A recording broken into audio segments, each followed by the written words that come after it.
What manner of quality question is Rufai Oseni asking? Who is asking this kind of question?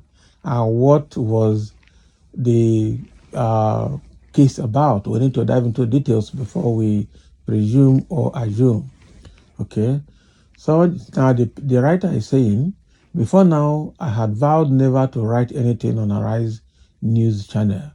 Okay. Co-anchor Rufai Oseni again.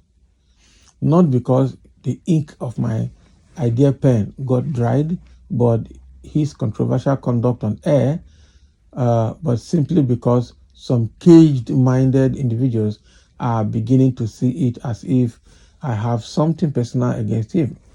Their conclusion is obviously because of some of the things I have written in the past on the need to correct his excesses. Now, to those who see my contributions as a form of attack, I have privately asked myself countless times, what is the need for me to attack Rufai unjustifiably in the first place? I do not belong to any affiliation that may peg me to the side of a biased concern. Okay? He has not offended me in any way, and I am certain that there can't be any other reason for us not to be friends, even if it is virtual. Many times I have appeared on live television to discuss contemporary issues, but that has not changed the fact that I solely belong to the print side of journalism, while the former radio presenter's corner is strictly electronic. So I see no reason at all that may give rise to any bad blood between me and between my humble self and Sarufi. Nevertheless, as a professional who has put in well over 2 decades of my life into the career of journalism, I don't think it is out of place for me to add my voice to any raging controversial issue that affects my field that is generally known as the noble profession. Every profession is noble. So I have read several write-ups and countless comments where people commend Rufai Oseni for doing a yeoman's job on that now very famous The Morning Show on the Ndoka Obagbena owned station. They applauded him daily for shooting his guests with what they term as highly piercing questions, which to them is different from the lot we have around.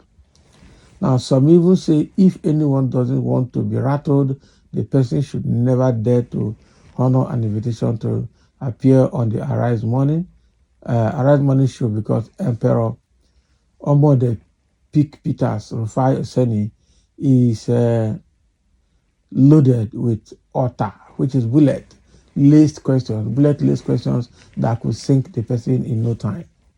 Many a time when I see such comments, I laugh out loud because many do not understand the ethics of the profession, especially broadcast journalism. It took me a visit to Nigeria's Press Council, Abuja, to know many things that I took for granted in my early days as trainee journalism. This I am 100% certain is alien to our star boy. So what makes Rufai's behavior on air more annoying is the fact that those who should know also joined in chorusing the song "Go On, Son." Go on, Shun, Koshewu, keep going, there is no problem. They share on inanities from Rufai. So I have heard not a few who should ordinarily condemn Rufai boy, saying ethics do not matter just because he is giving them premature ejaculation. These people urging him on will not say such about other professions like medicine, law, and some others, just like the media. So it is true that the profession has turned to Taja Terra, or commerce affair. But those who could still preach sanity through their conduct should continue until the gate crashes gate crashers are checkmated. For those who care to know, I have repeatedly stated uncountable times that it is not out of place for journalists to dig deeper than deep to bring digger than deep to bring out quality questions that will stand miles away from patronizing the interviewee. I have even written about it that it is not paper to pamper, okay? Guests to pamper guests with patronizing questions. However, what I do not describe to concerning our dear rave of the moment, okay, Star Rufai, is that he keeps exposing himself as a biased journalist who takes side in performing his duties. Those who have eyes can see through his mind because his countenance gives him out easily even before he makes a comment. Rufai's way is likened to a referee in the round leather game who jumps up when his preferred team scores a goal and expresses sobriety when the team is losing. So this person has written so much about Rufai's style of journalism, and they say he asks a lot of good questions, but he's wondering what kind of good question is he always asking. Okay, the person writing this is Kunle Rasheed, reporting live from his inner mind. Okay, journalist Kunle Rasheed is the person that has written all of this.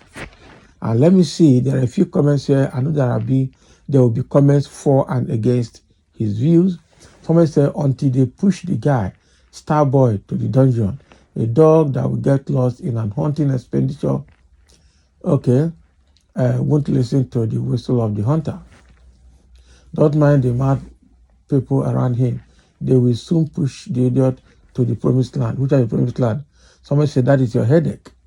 Okay? Hear the smell. No amount of your write-up can smear the good image Rufai has built over these years.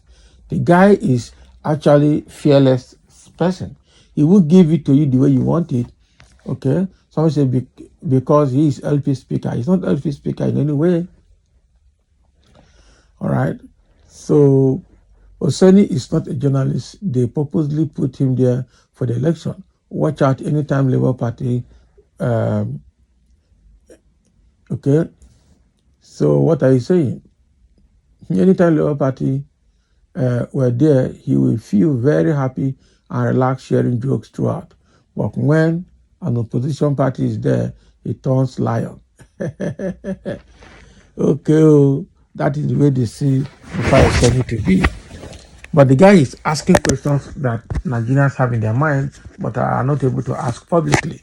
That is the way it is. He's asking questions that are very, very rare. The kind of questions that nobody will ask, that is in the mind of ordinary Nigerians, but you don't have avenue or have access to, places to ask those questions. But the guy says things that people cherish. That is it. So thank you for listening, and let's have your comment.